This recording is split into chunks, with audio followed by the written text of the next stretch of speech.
السلام علیکم میرے پیارے بھائیوں اور بہنوں، آج میں آپ سے کوئی عام بات کرنے نہیں آیا، میں آپ کو جگانے آیا ہوں۔ یہ جو رمضان آنے والا ہے نا، یہ صرف کیلنڈر کا مہینہ نہیں، یہ اللہ تعالیٰ کی طرف سے آپ کے لیے ایک سنہرا موقع ہے۔ اللہ تعالیٰ فرماتا ہے یا ایھا الذین آمنوا کتب علیکم الصیام کما کتب علی الذین من قبلکم لعلکم تتقون۔ اے ایمان والو، تم پر روزے فرض کیے گئے تاکہ تم متقی بن جاؤ۔ سوچئے اللہ تعالیٰ ہمیں بھوکا پیاسا کیوں رکھتا ہے؟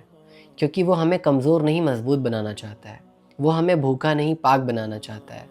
ہمارے نبی نے فرمایا صلی اللہ علیہ وسلم، اسلام کی بنیاد 5 چیزوں پر ہے اور ان میں ایک ہے رمضان کا روزہ۔ روزہ صرف کھانا چھوڑنے کا نام نہیں ہے، روزہ زبان کا ہے، انسان غیبت نہ کرے۔ روزہ آنکھ کا ہے، آنکھ حرام نہ دیکھے۔ روزہ دل کا ہے، دل میں نفرت نہ رکھیے۔ اگر ہم نے دن بھر بھوک برداشت کی لیکن جھوٹ نہیں چھوڑا تو ہم نے روزہ نہیں رکھا، ہم نے صرف فاقہ کیا۔ اور یاد رکھیے، روزہ نیت سے شروع ہوتا ہے، نیت دل کا ارادہ ہے۔ اللہ تعالیٰ ہمارے الفاظ نہیں دیکھتا، ہمارا دل دیکھتا ہے۔ جان بوجھ کر کھانا پینا، جان بوجھ کر روزہ توڑنا، یہ معمولی بات نہیں، اس کا کفارہ ہے۔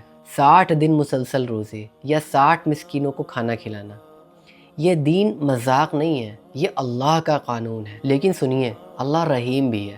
اگر بھول کر کھا لیا، روزہ باقی رہے گا۔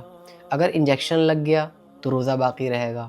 اگر احتلام ہو گیا تو روزہ باقی رہے گا۔ اللہ تعالیٰ سختی نہیں چاہتا، وہ ہماری اصلاح چاہتا ہے۔ اب بات کرتے ہیں تراویح کی۔ تراویح صرف 20 رکعت نہیں، یہ قرآن سے محبت کا اعلان ہے۔ جب امام قرآن پڑھ رہا ہوتا ہے تو یہ اللہ کا کلام آسمان سے ہمارے دل میں اتر رہا ہوتا ہے۔ لیکن افسوس، کچھ لوگ اسے دوڑ بنا دیتے ہیں، یعنی بہت جلدی جلدی پڑھتے ہیں، الفاظ کٹ جاتے ہیں، حروف ٹوٹ جاتے ہیں۔ قرآن جلدی جلدی پڑھنے کے لیے نہیں آیا، قرآن ہمارے دل میں اترنے کے لیے آیا ہے۔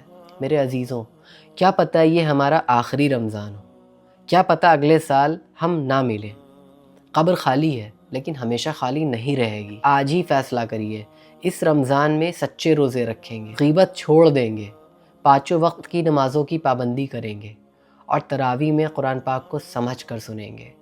رمضان انقلاب ہے اور انقلاب اندر سے شروع ہوتا ہے۔ اللہ تعالیٰ سے دعا ہے، ہمیں ایسا روزہ نصیب فرما جو تجھے راضی کر دے، ایسی تراویح نصیب فرما جو ہمارے گناہوں کو جلا دے، اور ایسا دل عطا فرما جو ہمیشہ حق پر قائم رہے۔